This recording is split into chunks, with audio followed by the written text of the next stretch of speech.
Political news, sports news, crime news કે તમારા રાજ્યના સમાચાર, હવે દરેક ખબર પર રહેશે અમારી નજર. ગુજરાતનો સર્વશ્રેષ્ઠ ન્યૂઝ ચેનલ.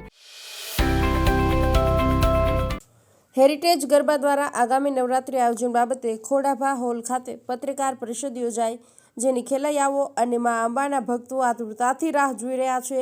તે નવરાત્રિને હવે થોડા દિવસો જ બાકી છે, ત્યારે પાટણ શહેરના ખોડાભા હોલ ખાતે દર વર્ષે રંગેચંગે નવરાત્રિ દરમિયાન ગરબાનું આયોજન કરવામાં આવે છે. ત્યારે હેરિટેજ ગરબા પાટણ દ્વારા પત્રકાર પરિષદનું આયોજન કરી આગામી કાર્યક્રમની રૂપરેખા જણાવી, જેમાં 24 સીસીટીવી, અદ્યતન સુરક્ષા વ્યવસ્થા સાથે બીજા 12 કેમેરા પણ લાગશે. ગરબા ગાવા 8 જેટલા ખ્યાતનામ કલાકારો સહિત અન્ય સિંગર પણ જોડાશે. તેમજ આ વર્ષે ગેટ એન્ટ્રીને હેરિટેજ લુક આપવામાં આવશે. સાથે સેલ્ફી પોઈન્ટ તેમજ નવરાત્રી દરમિયાન ખેલૈયાઓ માટે વિવિધ ઇનામો પણ રાખવામાં આવ્યા છે.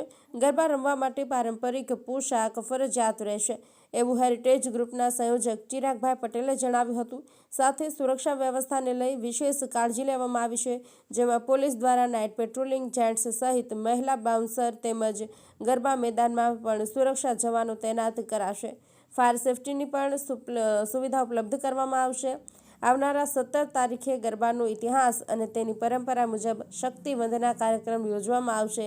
હેરિટેજ ગ્રુપ જીવદયાના સંકલ્પ સાથે કાર્યરત છે, જેમાં 100 કરતાં પણ વધુ સેવાભાવી યુવા મિત્રો જોડાયેલા છે.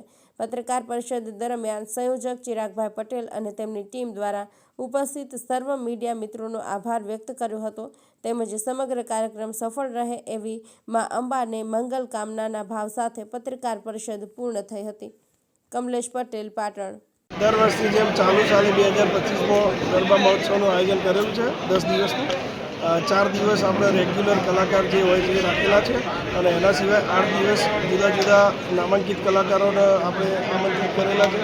અને આ વખતે ટ્રેડિશનલ ગ્રાઉન્ડ મોટું કરી ફૂલ્લી ટ્રેડિશનલ કરેલું છે. એટલે જે બી ગરબા રમવા ઈચ્છુક વ્યક્તિઓ આવતા હોય, ખેલૈયા આવતા હોય, એમને ખાસ વિનંતી, ટ્રેડિશનલ પહેરીને જ આપણે ગરબા રમી શકશું. હેરિટેજ ગરબામાં તમે એન્ટ્રી તો લઈ શકશો, પણ ગરબા ટ્રેડિશનલ કપડાં સિવાય રમી નહીં શકો. વત્તા પાર્કિંગ માટે અમે બાજુમાં 2 મોટા પ્લોટ રાખેલા, અને 2 વ્હીલરના પાર્કિંગ અમારે ખોડાભામાં જ બહુ મોટું પાર્કિંગ રાખેલું. સિક્યુરિટીમાં અમે 5 ગનમેન રાખેલા છે આગળ, 5 લેડીઝ બાઉન્સર અને 20 જેન્ટ્સ બાઉન્સર. કેમેરામાં અમારા ખોડાભા હોલના પોતાના 24 કેમેરા PTZ બધી બાજુ ફરી શકો એવા ચાલુ જ છે, અને આપણા જે ગ્રાઉન્ડની અંદર 12 કેમેરા બીજા લગાવવાના છે.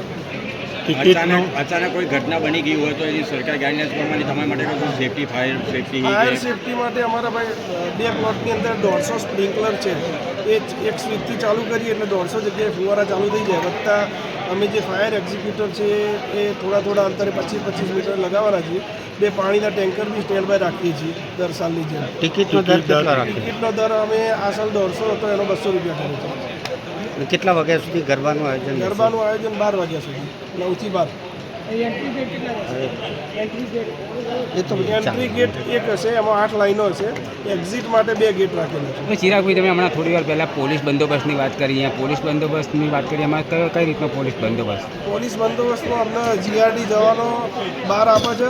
અંદર 2 PSI અને બીજા જે કોન્સ્ટેબલને એ ગ્રેડના હોય એ ગ્રેડના જવાનો આપણને અંદર ગ્રાઉન્ડની અંદર 12 એન્ટ્રી ઉપર એ રીતે આપણે પ્રોવાઈડ કરે. વત્તા 1 ગાડી એન્ટ્રી ગેટ ઉપર, 1 ગાડી એક્ઝિટ ગેટ ઉપર.